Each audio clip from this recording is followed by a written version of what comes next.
En una tierra seca y árida, bajo el sol abrasador de Galaad, surgió un hombre destinado a convertirse en uno de los mayores profetas de la historia, Elías, el Tisbita. No necesitaba crónicas para que su fama se difundiera, su historia resonaba más alto que muchos logros de reyes. En el siglo IX AC, Elías brilló como un faro de verdad, desafiando a reyes y avivando la fe en un reino sumido en sombras. Su relevancia en el plan divino era indiscutible. La profecía anunciada en Malaquías 4:5, que prometía el regreso de Elías antes del día grande y terrible del Señor, resonaba en el corazón de muchos. Su origen, envuelto en misterio, solo aumentaba la curiosidad sobre este enigmático profeta.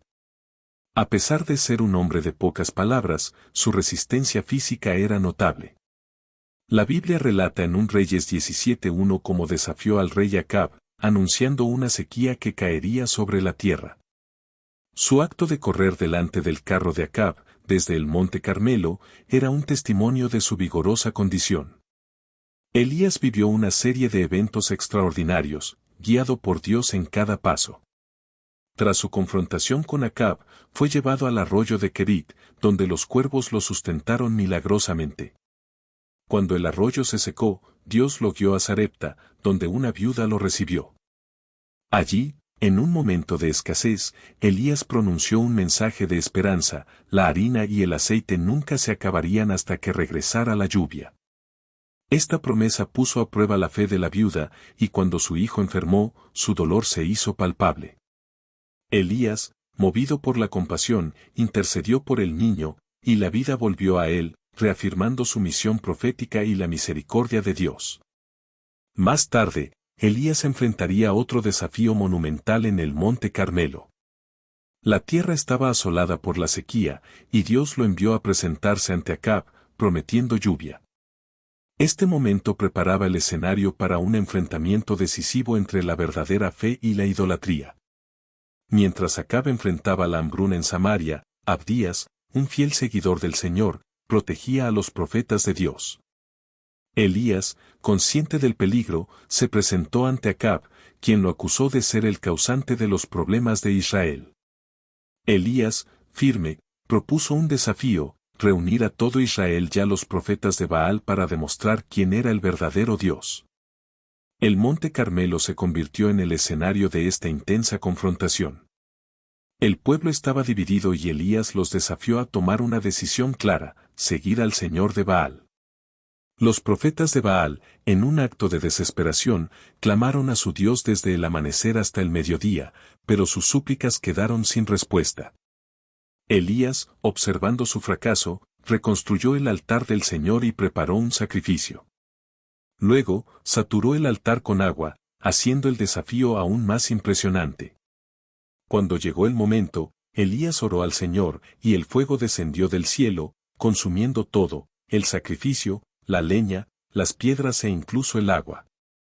Ante este milagro, el pueblo reconoció la soberanía del Señor y clamó: el Señor es Dios. Tras este triunfo, Elías mandó ejecutar a los profetas de Baal, simbolizando la erradicación de la idolatría en Israel. Con la victoria en el monte Carmelo, Elías anunció a Acab que la lluvia estaba por llegar. Al postrarse en oración, tras 7 intentos de su siervo por avistar un signo, finalmente apareció una pequeña nube, presagiando la lluvia que restauraría la tierra. Sin embargo, la victoria de Elías trajo consigo graves consecuencias. Jezabel, furiosa por la muerte de sus profetas, amenazó de muerte a Elías, quien, desalentado y temeroso, huyó hacia Berseba. Exhausto y desesperado, encontró refugio en el desierto, deseando morir. En su vulnerabilidad, Elías reveló su humanidad, sintiéndose incapaz de continuar. Sin embargo, en su momento de mayor debilidad, un ángel del Señor lo visitó, trayendo sustento y consuelo, recordándole que aún en la soledad, Dios estaba presente. Fortalecido, Elías emprendió un viaje de 40 días y 40 noches hacia el monte Horeb, un lugar de encuentros divinos. Allí, en una cueva, Dios le preguntó sobre su presencia. Elías, lleno de celo pero también de desesperación, expresó su soledad y la gravedad de la situación en Israel. En respuesta, Dios se manifestó, no en fenómenos grandiosos, sino en una voz suave y delicada, recordándole que su presencia también habita en los momentos de quietud. Dios dio nuevas instrucciones a Elías, debía regresar y ungir a nuevos líderes, incluyendo a Eliseo como su sucesor. Esta misión simbolizaba la continuidad del plan divino para Israel. Al encontrar a Eliseo, Elías le lanzó su manto, marcando el inicio de una nueva era profética.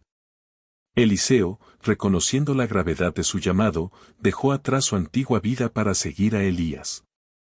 La historia de Elías y Eliseo se entrelaza con la de Acab y Jezabel, quienes, en su búsqueda de poder y codicia, llevaron a Israel a la corrupción.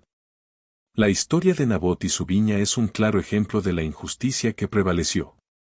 Acab deseaba la viña de Nabot, y cuando éste se negó a venderla, Jezabel ideó un plan siniestro que culminó en la muerte de Nabot. Este acto representó una grave injusticia, un punto bajo en la historia de Israel. Después de la muerte de Nabot, Elías recibió un mensaje del Señor, acusando a Acab de asesinato y usurpación. Al confrontar a Acab en la viña, Elías le advirtió sobre las graves consecuencias de sus acciones.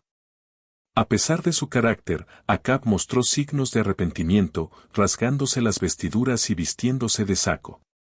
Aunque su arrepentimiento fue genuino, la historia continuó, marcando la inevitable justicia de Dios. Cuando Acab murió, su hijo Ocosías tomó el trono, ignorando al Dios de Israel y buscando consejo en Baal. Elías fue enviado nuevamente a confrontar a la nueva generación de reyes, reafirmando la necesidad de fidelidad a Dios.